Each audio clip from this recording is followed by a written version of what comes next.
उत्तर प्रदेश के मुख्यमंत्री योगी आदित्यनाथ ने एक जनसभा के दौरान पश्चिम बंगाल की मुख्यमंत्री ममता बनर्जी पर गंभीर आरोप लगाए और उन्होंने कहा कि जिस तरीके से मुर्शिदाबाद में हिंसा हो रही है उसको लेकर के ममता बनर्जी जो दंगाई हैं उन पर कार्रवाई की बजाय उन्हें सपोर्ट करती हुई नजर आ रही हैं। और उन्होंने कहा कि दंगाइयों को जुबान से नहीं डंडे से समझाया जाता है, जिसको लेकर के ममता बनर्जी ने पलटवार किया और उत्तर प्रदेश के मुख्यमंत्री योगी आदित्यनाथ को योगी की जगह भोगी कह दिया। इसी पर बीजेपी का क्या कहना है, हमारे साथ बात करने के लिए बीजेपी प्रवक्ता हीरो वाजपेयी जी हैं। हीरो जी, क्या कहेंगे जिस तरीके से ममता जी ने पलटवार किया है?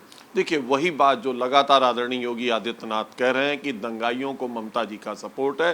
दंगाइयों की वजह से वो तुष्टीकरण का सिद्धांत अपना रही हैं। निर्दोष वहां पर लोग मारे जा रहे हैं और इन दंगाइयों का इलाज सिर्फ और सिर्फ डंडा है।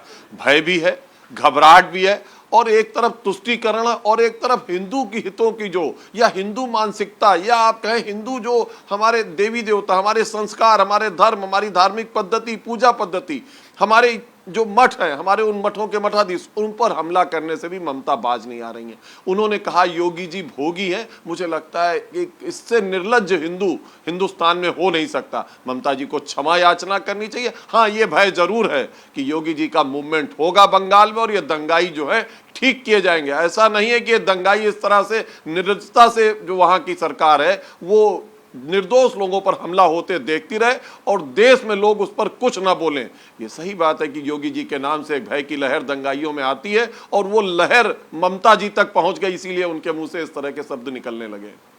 लेकिन जिस तरीके से ममता जी ने पलटवार किया है, 2026 में पश्चिम बंगाल में विधानसभा चुनाव है, उसको लेकर के कहीं ना कहीं बीजेपी जो अपना ग्राउंड है वो तैयार करती हुई नजर आ रही है, ये आरोप है। और जिस तरीके से कल मुख्यमंत्री योगी आदित्यनाथ ने कहा कि हिंसा को रोकना चाहिए और हिंसा के लिए डंडे की जरूरत होती है, तो उस पर उन्होंने पलटवार किया और कहीं ना कहीं जो जुबानी जंग है वो तेज होती हुई नजर आ रही। देखिए, चुनाव एक प्रक्रिया है, लोकतंत्र में चुनाव होते रहते हैं और चुनाव पश्चिम बंगाल में होंगे भी।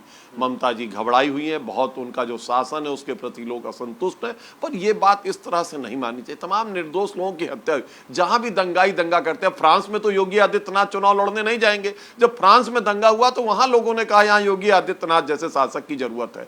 तो ये एक माहौल बन रहा है देश में, जहां कहीं भी दंगा हो रहा है लोग योगी मॉडल पसंद करते हैं और इस योगी मॉडल से भयभीत होकर ममता जी ने इस तरह के अपशब्दों का प्रयोग किया। मुझे मानना है कि उन्हें क्षमा याचना करनी चाहिए। भावावेश में और किसी वर्ग विशेष को संतुष्ट करने के लिए इस तरह की वाणी का प्रयोग नहीं करना चाहिए और ऐसी वाणी लोकतंत्र में बहुत घातक होती है और चुनाव के बाद जो होने वाला है वही बौखलाहट ममता जी के चेहरे पर दिख रही है। तो यानी आप मानते हैं कि योगी जी का जो डंडा है उसकी वजह से पश्चिम बंगाल में वक्फ संशोधन कानून को लेकर के हिंसा हो रही है, लेकिन उत्तर प्रदेश में नहीं, क्योंकि यहां पर शांतिपूर्ण ढंग से अपनी बात लोग रख रहे हैं, विरोध भी जता रहे हैं, लेकिन शांतिपूर्ण ढंग से।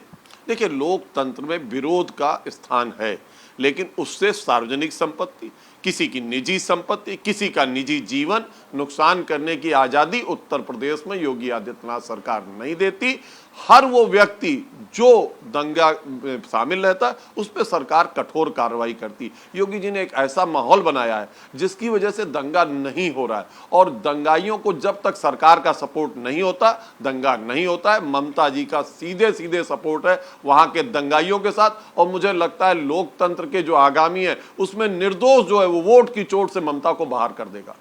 तो आपने देखा, हमारे साथ भारतीय जनता पार्टी के प्रवक्ता हीरो वाजपेयी जी थे, जिन्होंने साफ तौर से कहा कि जिस तरीके से ममता बनर्जी ने बयान दिया है वो शर्मनाक है और उन्होंने कहा कि पश्चिम बंगाल की जनता वोट के चोट से ममता बनर्जी को जवाब देगी।